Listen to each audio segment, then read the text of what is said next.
Pronto, Hum, O azul? pode começar. Posso já fazer a prece inicial? Boa noite a todos, sejam todos bem-vindos à nossa aula de hoje. Vamos pedir a Jesus que nos envolva esta casa, todo o grupo de estudantes, encarnados e desencarnados. Vamos pedir a Jesus que nos auxilie, trazendo na nossa consciência o que é necessário que compreendamos dos seus ensinamentos. O que o nosso coração, a nossa mente e as nossas mãos estejam em condições de receber. Jesus amado, auxilia-nos, Mestre, com o teu amor e a tua luz. Auxilia a todos nós. E assim, Mestre amigo, agradecendo aos mentores do curso, nossos mentores individuais, roguemos a Deus, nosso Pai. Pai nosso que estais nos céus, santificado seja o vosso santo nome. Venha a nós o vosso reino. Seja feita a vossa vontade, assim na terra como no céu. O pão nosso de cada dia nos dai hoje. Perdoai-nos, Senhor, as nossas dívidas, assim como devemos perdoar aqueles a quem nos têm ofendido. Mas não nos deixe cair em tentação. Livrai-nos do mal, porque teu é o reino, o poder e a glória. Que assim seja. Graças a Deus, graças a Deus. A aula de hoje é a respeito dos ensinamentos de Jesus. Então, nós vamos relembrar, né? É só clicar uma vez só para ela assim, né? Nós vamos relembrar, né, a superioridade da natureza do Cristo, o governador planetário. É necessário que nós entendamos a grandeza desse espírito, né? Muitos de nós comparam o Criador, comparam Jesus a nós.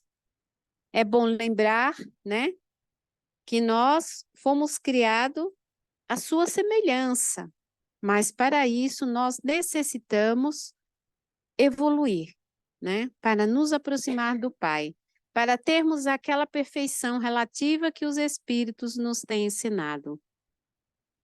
Então, a superioridade de Jesus sobre os homens não é relativa às qualidades particulares do seu corpo, mas à do seu espírito, né?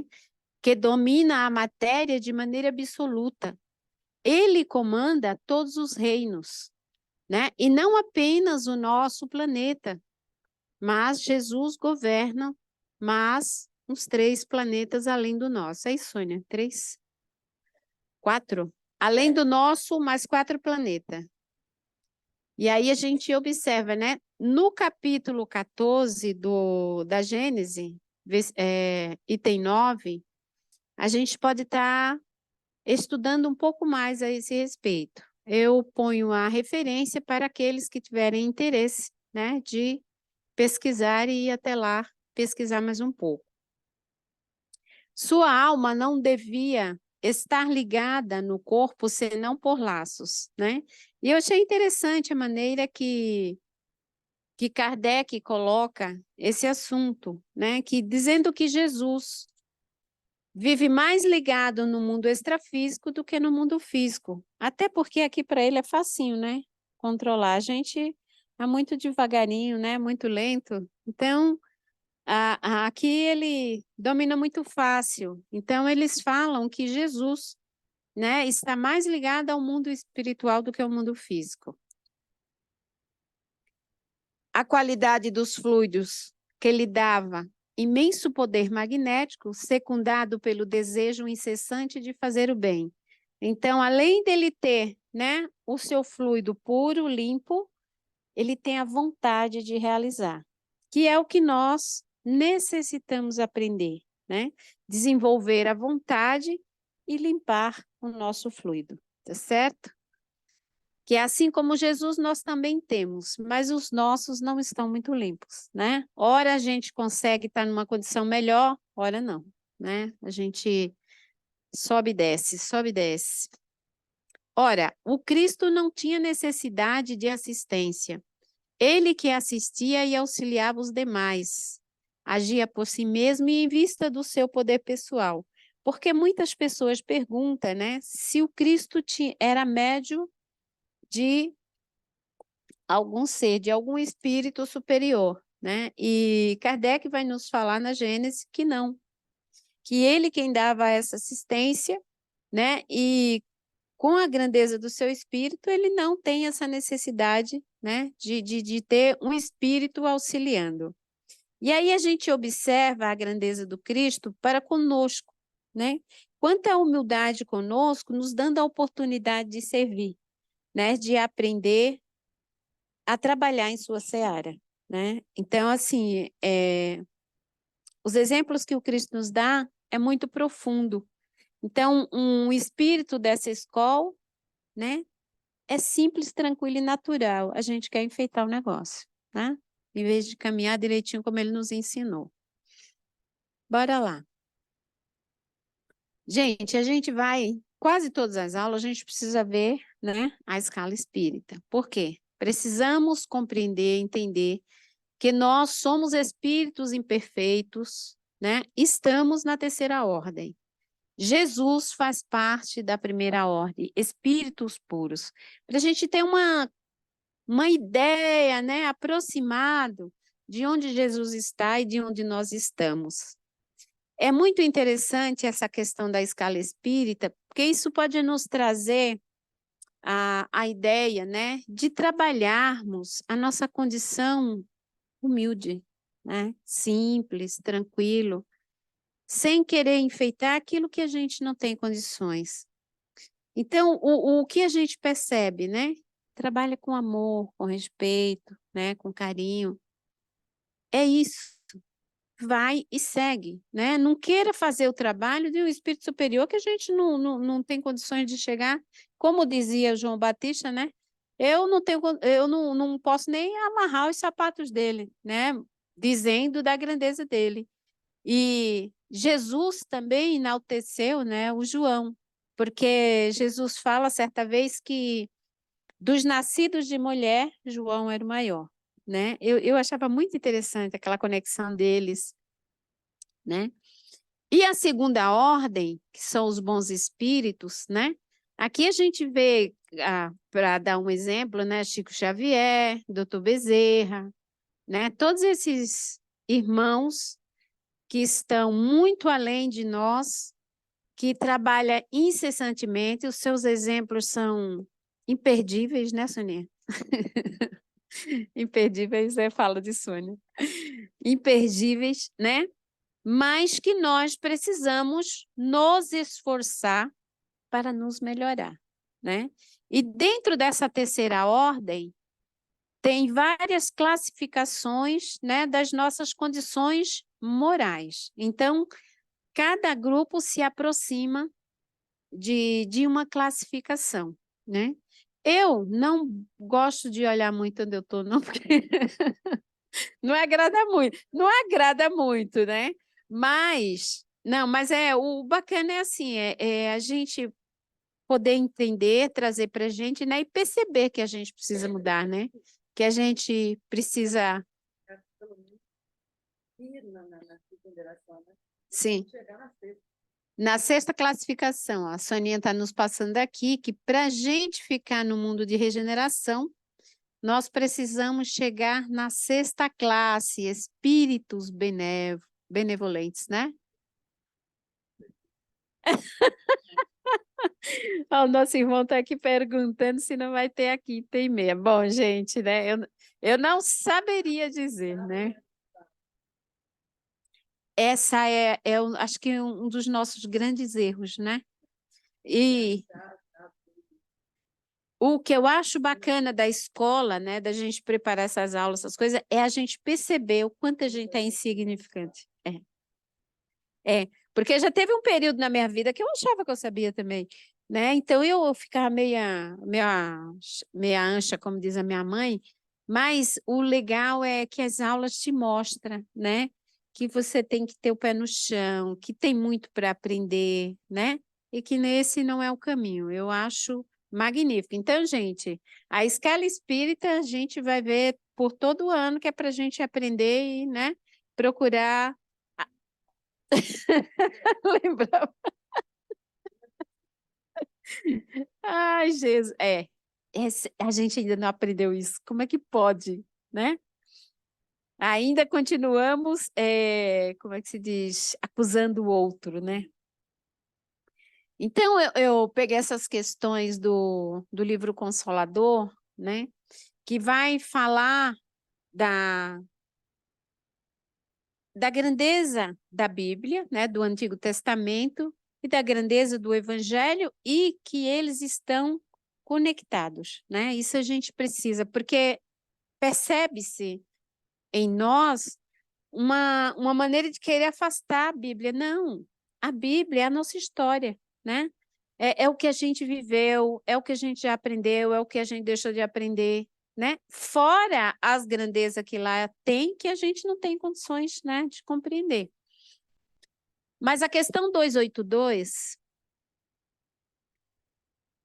pergunta-se: se devemos considerar o Velho Testamento como pedra angular da revelação. Deixa eu fazer uma pergunta para a Sônia aqui. Ô, Sônia, essas perguntas foram feitas pelos participantes do grupo espiritual ou era o Chico que fazia diretamente? Trabalhava com isso. Começaram a estudar as obras de Emmanuel e começaram a ter uma série de dúvidas. Eles fizeram as questões, pediram para o Chico trazer o Emmanuel, que eles queriam conversar com o Emmanuel. Aí o Emmanuel falou, me passem as questões que eu vou responder para o senhor. O Emmanuel pegou as questões, levou para o plano espiritual, classificou tudo por assunto. Ai, que lindo. É lindo esse livro. Não, gente, só para lembrar, né? Porque a gente está. E aí você vai no vício, você tem que parar. Por quê?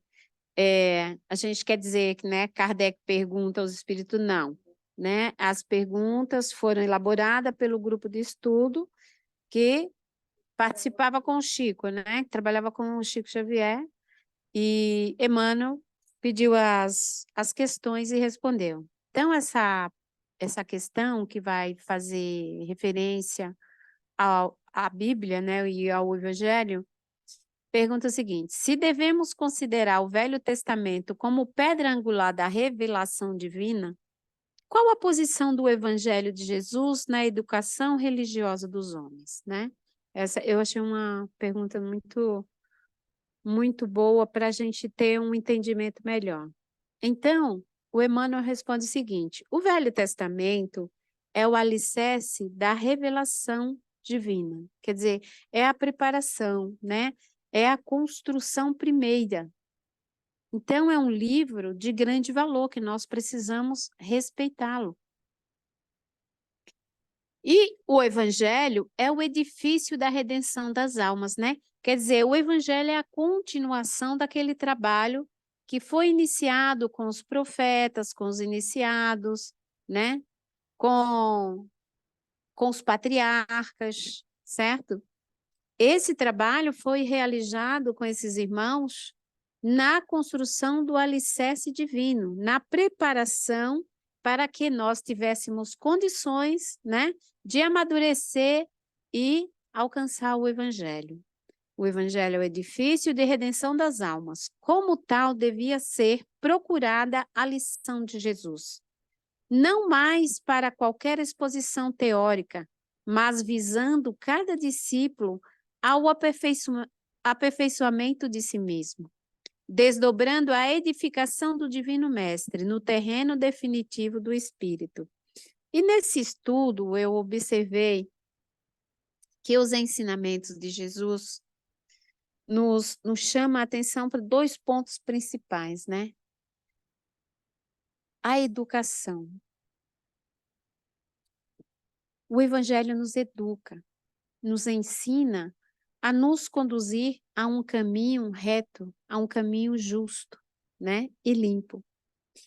E eu não escrevi, mas eu esqueci o outro ponto, gente. Era educação, e daqui a pouco eu vou me lembrar. Vamos lá. Educação moral, né? Que nós não temos.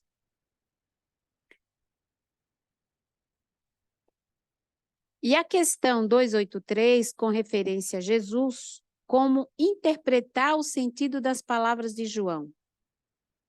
E o Verbo se fez carne e habitou entre nós, cheio de graça e verdade, né? É uma passagem que muitas pessoas não conseguem compreender. É óbvio que nós não compreendemos com tanta profundidade, né? Mas dá um alento às nossas ideias para que nós continuemos o estudo, né?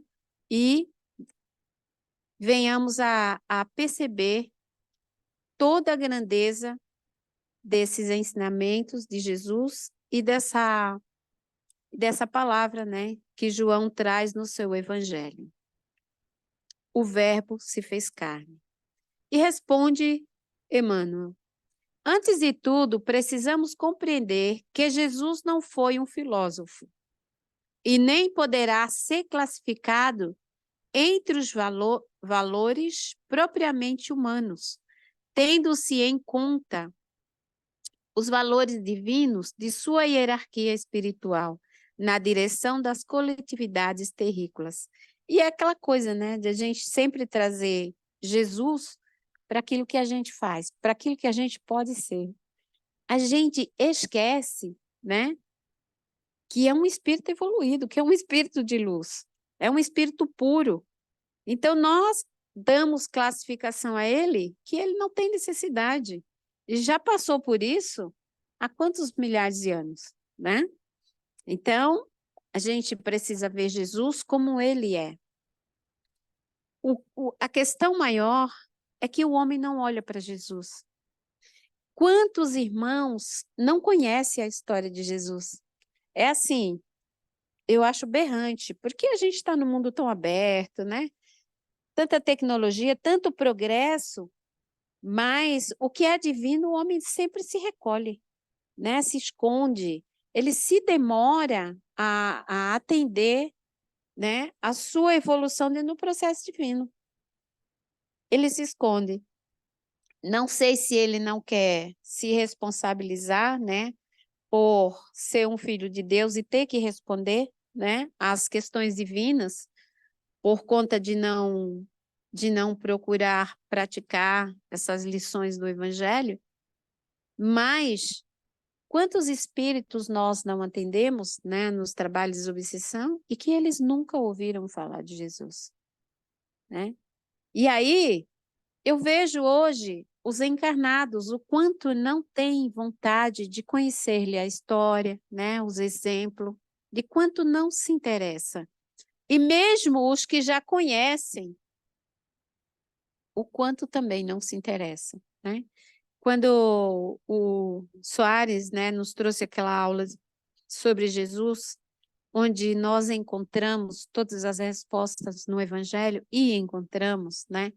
É claro que você não pode estar totalmente perturbado, atordoado, pegar o Evangelho e já... Não é assim, né? A gente vai se aprimorando, estudando com tranquilidade e nesse estudo, nesse envolvimento, nessa conexão, nós encontramos, né, as respostas que nós precisamos. Então, muitas pessoas, né, não têm esse livro do mestre como um guia, como um livro que realmente vai te dar uma sustentação, né?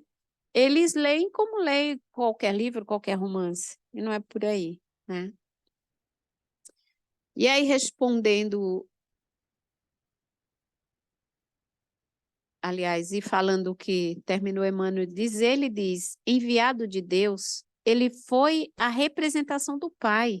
Gente, é assim, aí é aquela coisa do homem achar, né, que Deus está mais ou menos ali na faixa dele, né? E aí ele traz assim, pô, presta atenção, né? Ele não é qualquer ser, ele é um ser puro, ele é representante do Pai, né? Assim como nós desejamos um dia ser representante de Jesus, né? Ele nos deu essa oportunidade, bem é certo, né? Mas a gente sente muito insignificante, né, não, Sonia?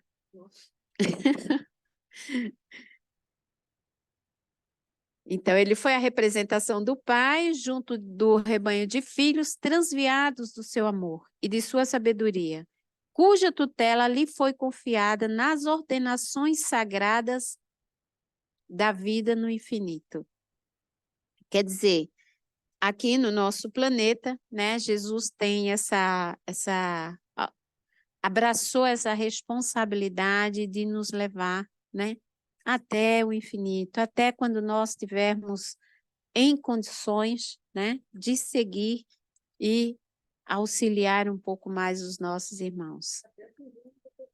Sim.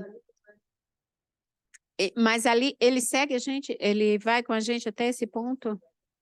Até esse ponto, né? Então a Soninha está nos afirmando que Jesus, né, vai conosco até nós alcançarmos a perfeição relativa. E que está sempre se renovando, né? Os homens, né? A população tem sempre mais trabalho, é por isso que ele já está com mais 4 e por aí vai. Informação, primitivo, regeneração, Ai, que lindo. Diretor angélico do orbe, seu coração não desdenhou a permanência direta entre os tutelados míseros e ignorantes, dando ensejo às palavras acima referidas. A gente vê que o ser é totalmente amoroso, né? A gente percebe o amor em ação. É o Cristo. E sobre o Evangelho, né? Todo o ensinamento do Cristo é embasado na moral, no amor e na caridade, constituindo a segunda revelação divina. Então, nós sabemos, né, e compreendemos que Jesus é a segunda revelação divina e que ele chega ao planeta para nos auxiliar, né, mais de perto, quando a humanidade começa a amadurecer, né? Quando nós saímos do mundo primitivo para o mundo de expiações e prova. Até estou esquecendo em que mundo a gente está. Expiação e prova. Estamos finalizando, né, essas questões. Está fazendo a limpeza para que a gente consiga um mundo melhor. Mas às vezes eu fico analisando, né, meus pensamentos, a vida, as coisas. Cara, como tem coisa para limpar, como tem coisa para ajustar. Eu falei, ai meu Deus, que vergonha. Tanto tempo e a gente ainda está por aqui, perdendo a oportunidade, né, de talvez fazer parte de um mundo de regeneração. Mas, vamos lá. O Evangelho é a codificação da segunda revelação cristã, a que brilha no centro da tríade dessas revelações, tendo na figura do Cristo o sol que ilumina as duas outras, que lança a sua luz sobre o passado e o futuro, estabelecendo entre ambos a conexão necessária. Então, né, nós também temos conhecimento através dos estudos que Jesus preside, né, a primeira revelação, ele mesmo realiza o trabalho da segunda revelação, e temos a terceira revelação, que é a doutrina espírita, que ele coordena. Na verdade, ele está à frente, né, de tudo, mas dando oportunidade aos trabalhadores do bem para que eles evoluam, para que eles se desenvolvam, né? Mas ele está sempre perto e cuidando de nós. Mas assim como a Bíblia já se anunciava o Evangelho, também neste aparecia a predição de um novo código, o do Espírito da Verdade, como se vê em João 14. E o novo código surgiu pelas mãos de Allan Kardec, sob a orientação do Espírito da Verdade, no momento exato em que o mundo se preparava para entrar numa fase superior do seu desenvolvimento.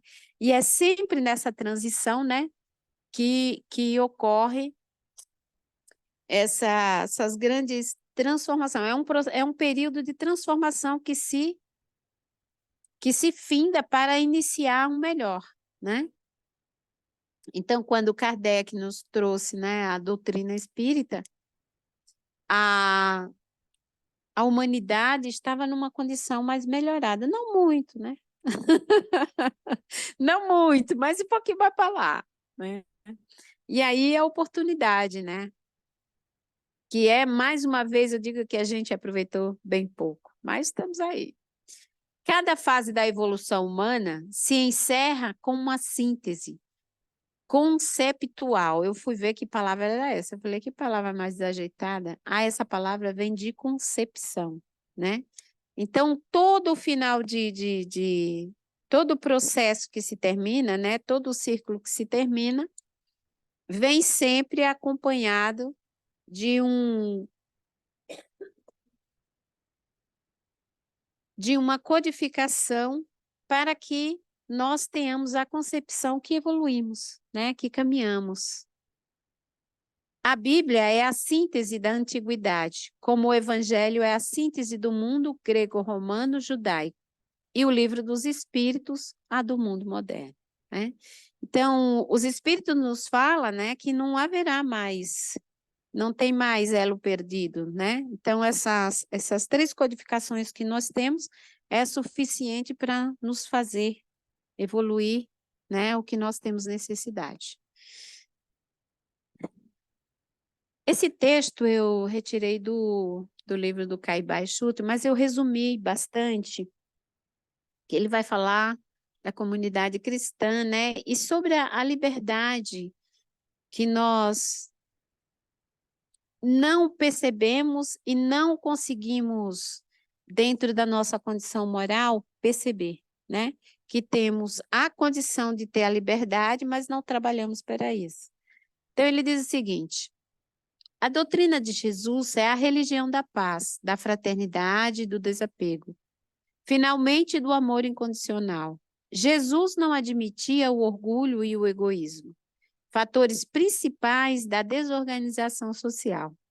E é interessante, né, que esses são os grandes males da humanidade, orgulho e egoísmo, mas quão é difícil nós, humanos, termos essa consciência, né? Especialmente a do egoísmo, porque o egoísmo ele se esconde melhor do que o orgulhoso, né? O orgulho não, o orgulho ele meio que salta, mas o egoísmo ele se esconde, né?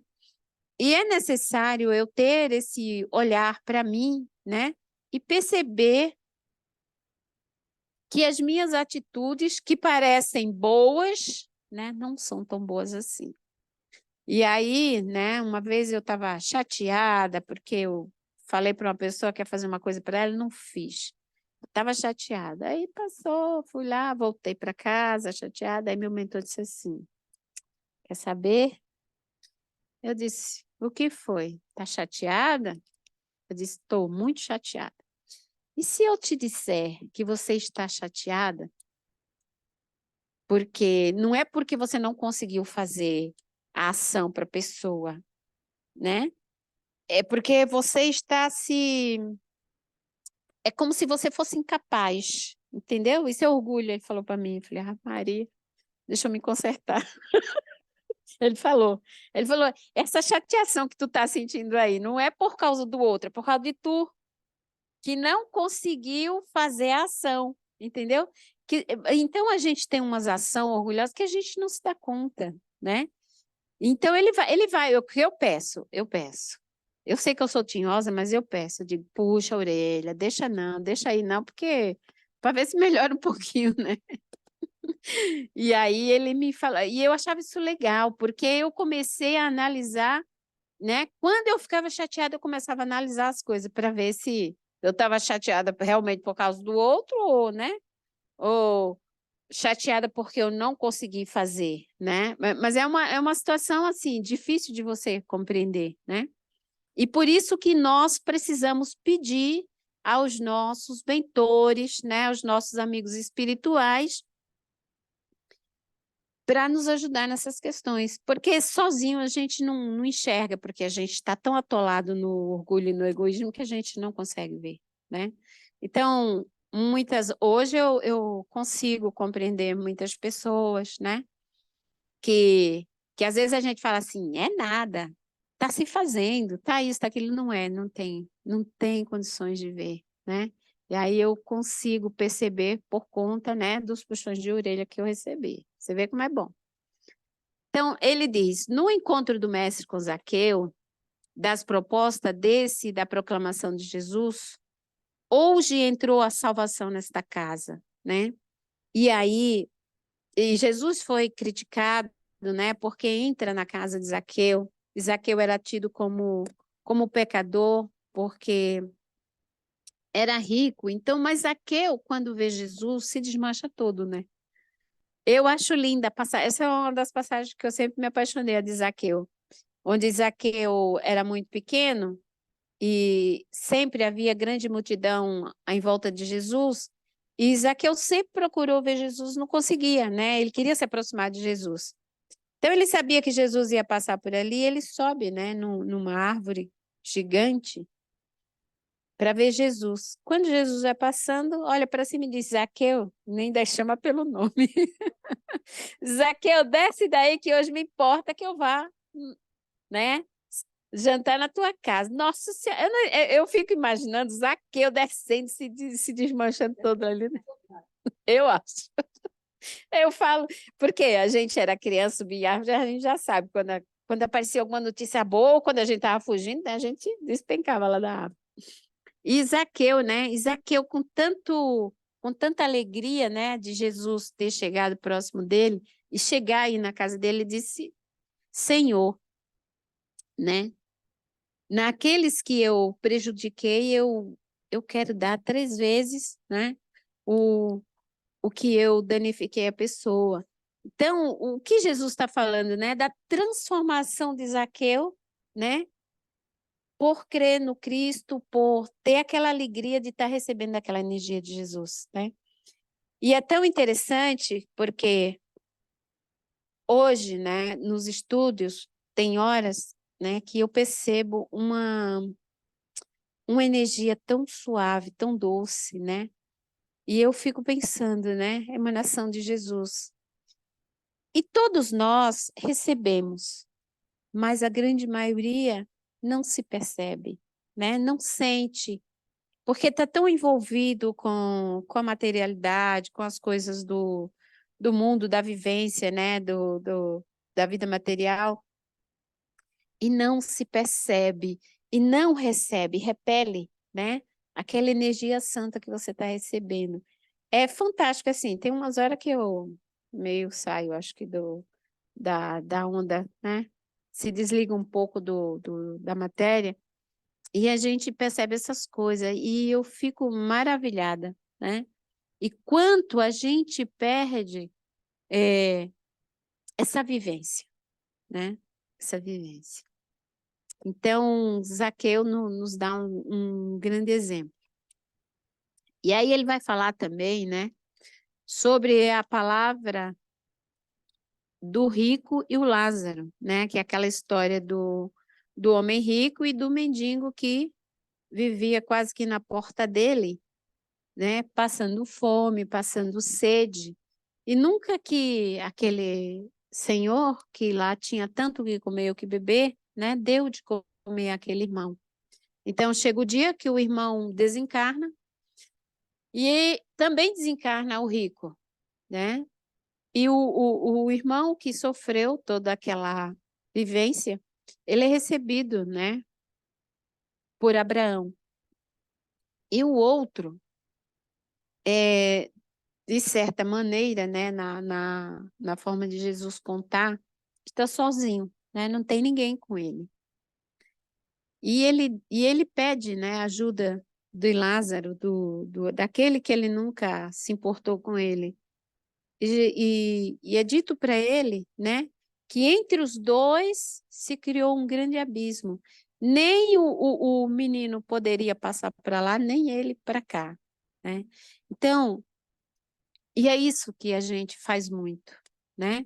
Cria distância onde nós temos que nos aproximar, nós temos que nos ajudar, que nos perdoar.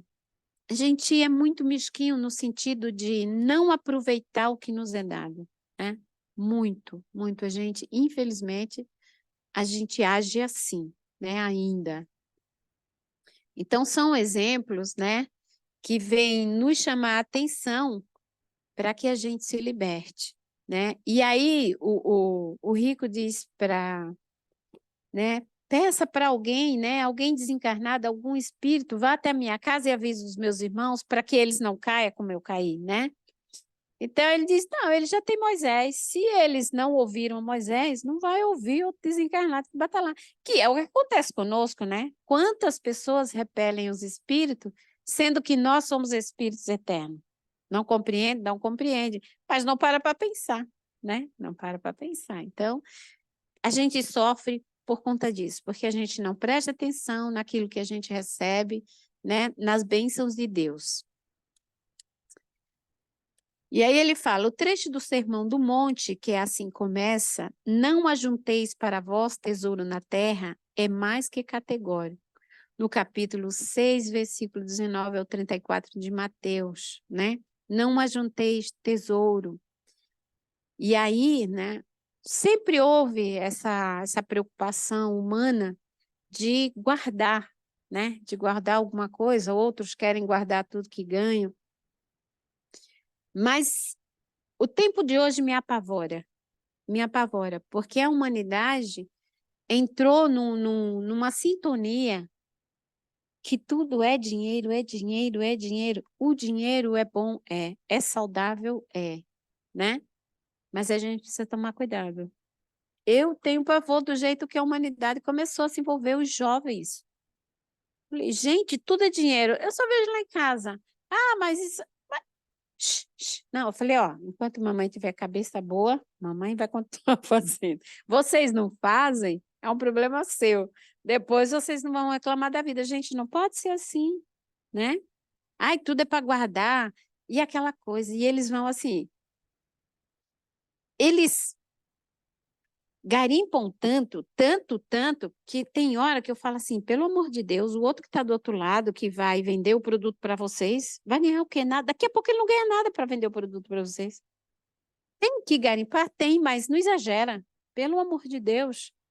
E por conta disso, os que são muito grandes, né? Oferece descontos menores e às vezes o produto dele nem é, né? Tão bom, mas para quê? Para vender mais, para ganhar mais. Então é tudo ganha mais, né? Mas, poxa, será que a gente não pensa um pouquinho dizer assim, não, eu quero ganhar um pouco, mas também quero que o outro também ganhe, né? Não, eu acho que a gente está se desviando muito com essas questões. E aí ele fala, né, sobre a lei da relatividade descoberta por Einstein, e que os espíritos nos ensinam, né, o nosso irmão Laércio tem falado muito sobre isso, que esta lei nada mais é do que uma prisão. E por isso que ele falava nesse capítulo, né, sobre as questões da liberdade. Porque tudo é relativo, né? Tudo.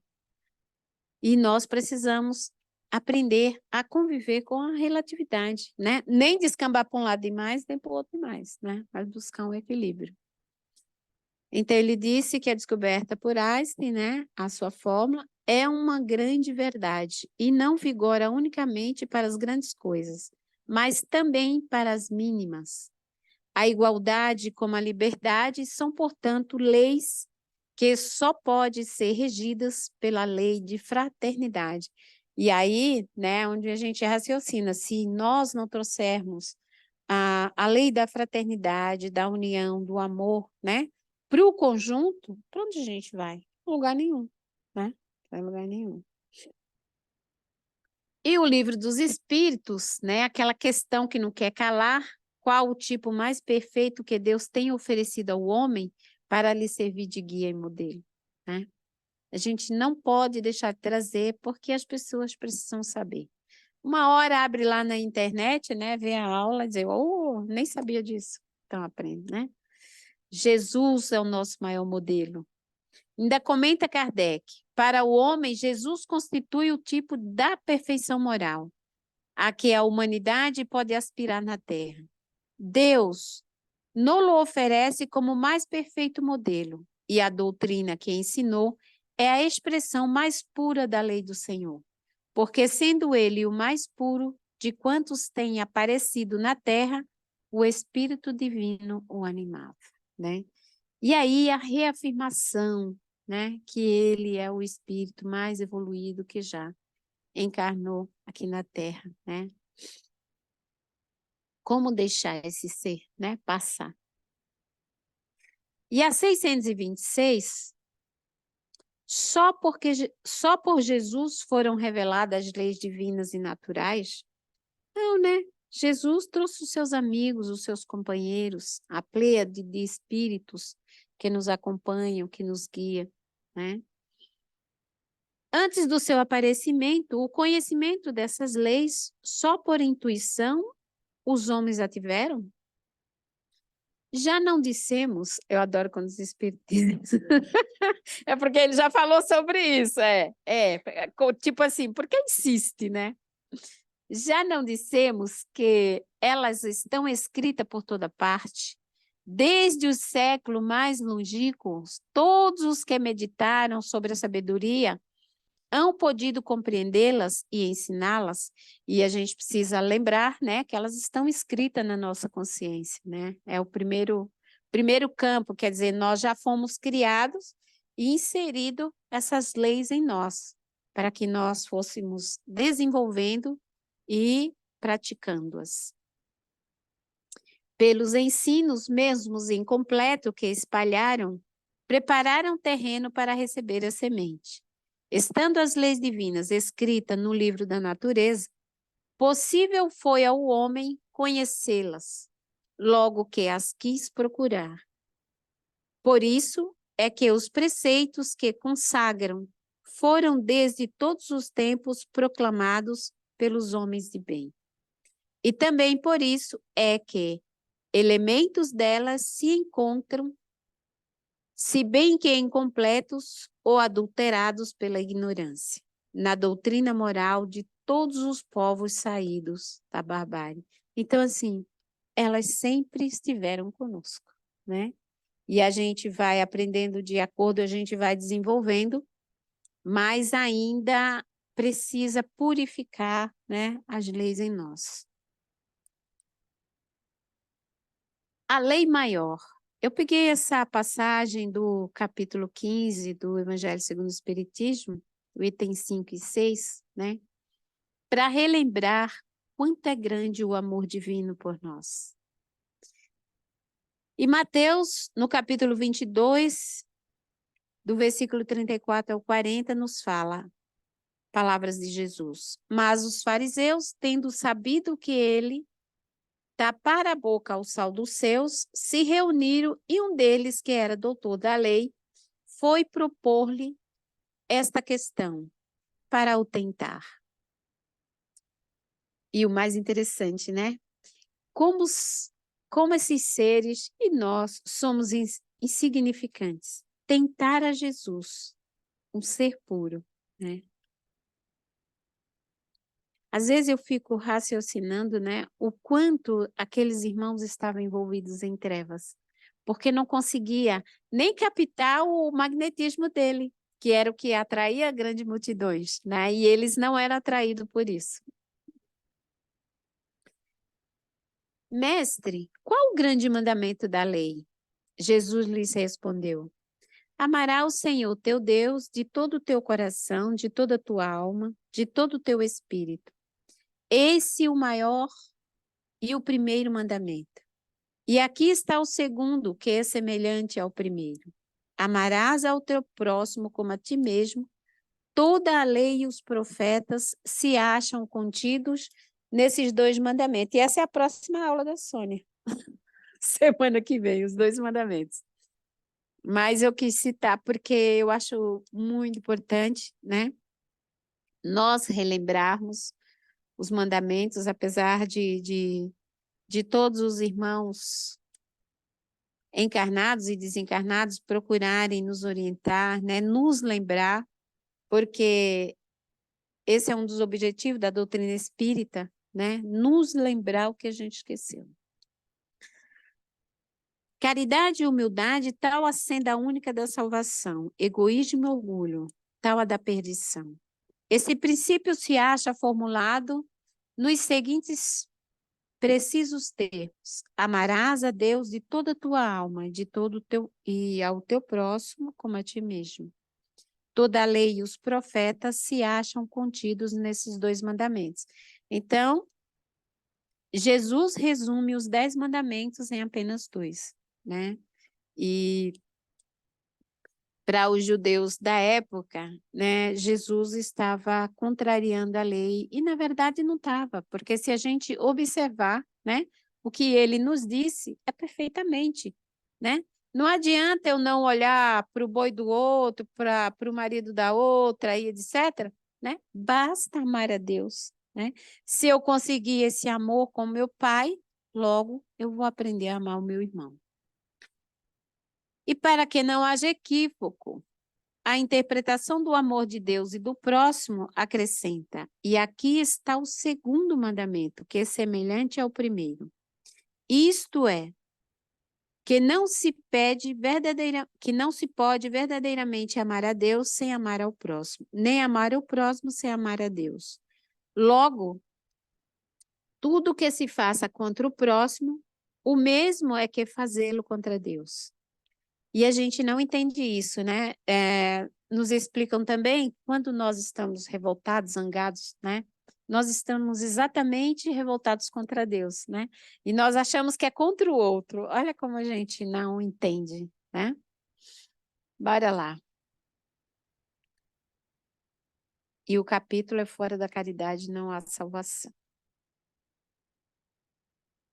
Vamos falar um pouco sobre a moral e a ética. Eu na minha concepção, acho um assunto um pouquinho né? Apesar, e vamos ver se eu me lembro aqui, que eu acho que foi aqui que eu tive uma visão assim. Vamos lá. Questão 629 do Livro dos Espíritos. Que definição se pode dar à moral? A moral é a regra da boa conduta e, portanto, a distinção entre o bem e o mal. Funda-se na observação da lei de Deus.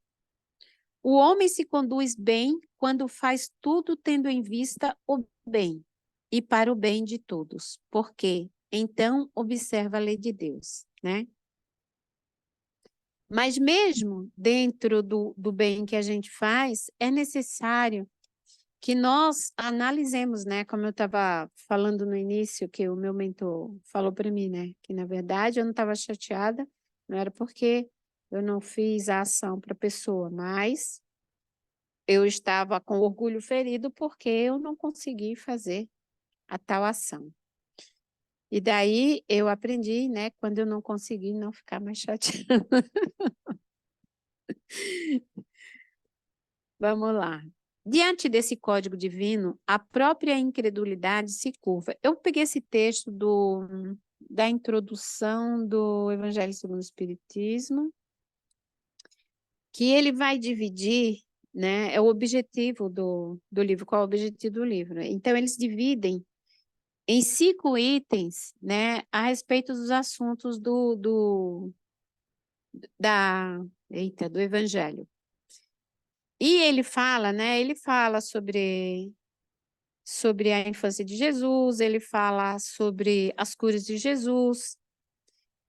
E ele disse que o único assunto, né, que não se muda, não se pode mudar, é a questão de moral, que era o 5º assunto, né, a moralidade.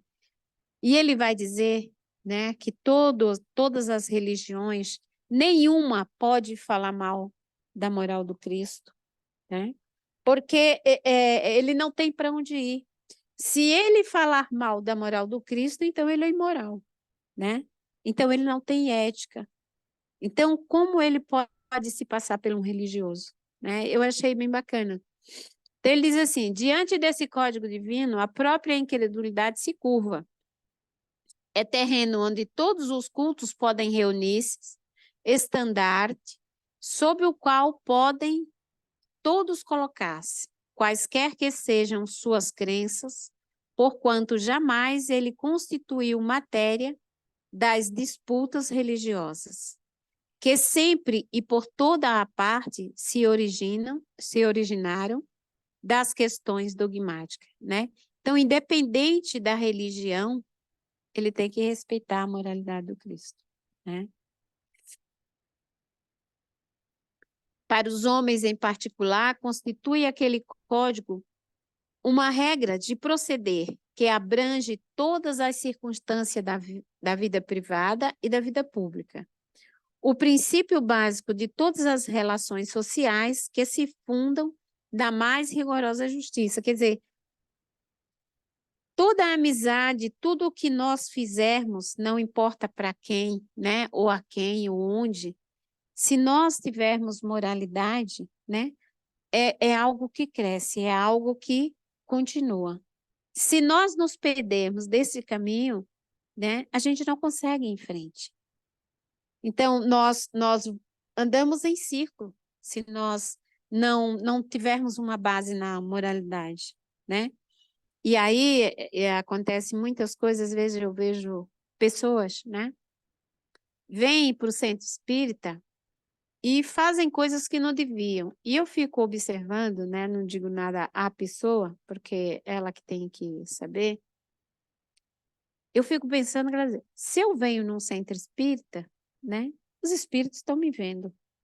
Como que eu consigo fazer tais coisas sabendo que o outro está me vendo, né? É assim, só pode ser uma pessoa imatura, que não consigo compreender. Às vezes eu fico assim, observando, e você tem que aprender, às vezes, né? A observar e escalar, porque cada um segundo as suas obras, né? Assim mesmo falou Jesus. Então, eu acho que tem que ter consciência, né? E lá na minha casa a gente tem uma vida muito simples, muito tranquila, mas tinha uma coisa que eu falava para os meus filhos, né? Respeita. Respeita o limite do outro, as coisas do outro, né? Você pode ser faxineiro, você pode ser doutor, não importa quem você seja, mas respeita. Eu acho bacana isso, eles têm um condicionamento bacana, né? Claro que tem muitas coisas que têm que se rever por conta de não terem consciência nem conhecimento. Mas isso é importante, né? Formar uma base dentro da moralidade, né? Não enganar. É igual aquela questão, um dia um cliente chegou lá na minha oficina e aí ele me falou que não veio, por quê, né? Ele é sempre assim. Outro dia eu mandei um zap para ele, eu falei, filho, espera a resposta, vê o que que ele vai dizer, ele vai matar alguém. Aí, aí ele falou, né, que não veio, que não conseguiu, tinha ido não sei o quê. E a criança estava com ele, devia ter uns 12 anos já o menino. E disse, pai, por que você está mentindo? Eu falei, ai, quase que eu enfiei a cara no chão. Não, filho, você não sabe. Aí eu disfarcei ali, porque eu fiquei com vergonha, né? Que eu já sabia que ele estava mentindo, mas a criança falar ia demais, né? Então, isso tudo, né? A gente pensa que não tem importância, mas tem. É a formação, né? É a formação.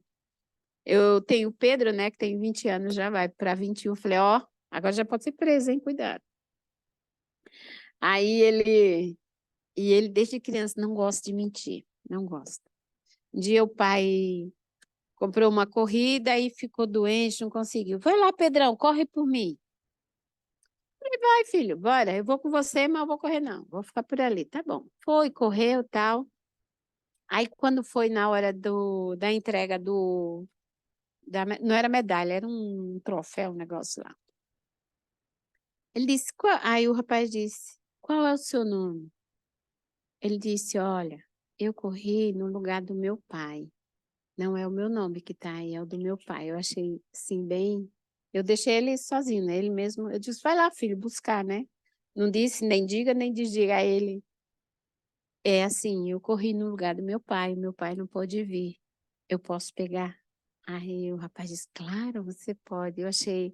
E ele sempre, com essas atitudes, assim, não sabe mentir, não sabe, né? A Clarinha também. A Clarinha é mais brava, né? Mas acho isso muito bacana. A Camila também, né? Só mentiu para mim quando foi, como é que é? É, queimou a aula, como é que vocês falam aqui? Matou a aula. Aí, e ela foi engraçada, na mesma situação que eu, né? Porque meus amigos sempre matavam a aula. Eu falei, gente, que vocês têm que vocês matar a aula. Aí você também não faz nada, também não faz nada. Aí um dia eu disse, tá bom, vai, hoje eu vou. Tudo que eu fiz, que as pessoas faziam errado, que eu fiz, eu me senti mal. Me senti mal. Aí eu falei, Falei, eu vou, né? Eu devo ter alguma coisa ruim, porque todo mundo vai, eu não vou estar. Hoje eu vou. Ficou um vazio, uma coisa tão ruim. Não, foi a única vez também. E a Camila falou a mesma coisa para mim. Credo, mãe, é muito ruim isso. Foi uma vez que eu fui. Eu digo, você não me contou essa parte. Ah, mãe, para você me engolir. Para você me engolir, eu falei. Mas isso tudo é bacana, né? Ela omitiu, na verdade, mas eu falei para ela que ela mentiu, né? E aí, gente, eu creio que é isso, né? Por isso que aqui no Livro dos Espíritos, né, vai nos ensinar para a gente aprender a fazer o bem, porque a gente sempre fazer o bem, né, a nossa moralidade vai se fortalecendo, vai crescendo, né?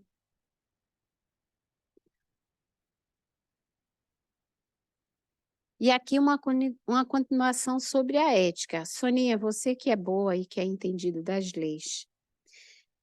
Para mim, é muito parecido ética e moral. Só que a ética parece que está direcionada à lei, é isso? A ética são as normas de convivência do grupo. Então, por exemplo, eu faço a minha. Você tem a tua moral, mas as leis da ética, o grupo social que você vive é que acaba definindo. A gente não admite poligamia. Ah, entendi. Isso é a ética da sociedade. Moral Moral é íntimo, né? Entendi. Legal. Repete aí, que a Cláudia já reclamou. Estão falando. Estamos falando, Claudinha, qual é a diferença entre a ética e a moral, né? E aqui a gente entendeu e foi explicado, né? Que a ética é como... poderia ser chamada de regras, né? Ah, obrigada. Então, a ética é regras de convivência de uma sociedade e a moral é algo que a gente constrói em si, cada um, né? Da maneira que nós compreendemos o bem e vivemos o bem. Porque a questão do Livro dos Espíritos, né, vai falar que você tem que se basear no bem. É ele que guia a sua moral, né? E aqui diz assim, ó, ai, esse texto é teu, peguei da tua aula. Foi a sua aula, acho que foi do ano passado, não sei. Porque eu achei confuso. Eu li essa parte no dicionário, mas mostra-se às vezes de outras formas e você fica confuso, né? E aí eu entendi que a moral é uma educação íntima de cada um, né? E nós nos baseamos na do Cristo, porque ele é um espírito puro, né? E tudo que ele faz é perfeito e é bom, né? E por isso que ele é o nosso modelo, tá certo?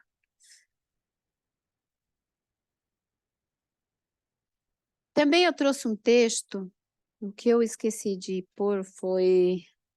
Eita, vocês não me falam. A caridade segundo São Paulo, né? Porque São Paulo vai dizer: ainda que eu falasse todas as línguas dos homens e a língua dos próprios anjos, se eu não tiver caridade, serei como bronze que soa e um símbolo que retine. Ainda quando tivesse o dom de profecia, que penetrasse todos os mistérios e tivesse perfeita ciência de todas as coisas, ainda quando tivesse toda a fé possível, até o ponto de transportar montanhas, se não tiver caridade, nada sou. E quando houvesse distribuído os meus bens para alimentar os pobres, e houvesse entregado o meu corpo para ser queimado, se não tivesse caridade, tudo isso de nada me serviria. Então, a caridade é paciente, é branda e benfazeja.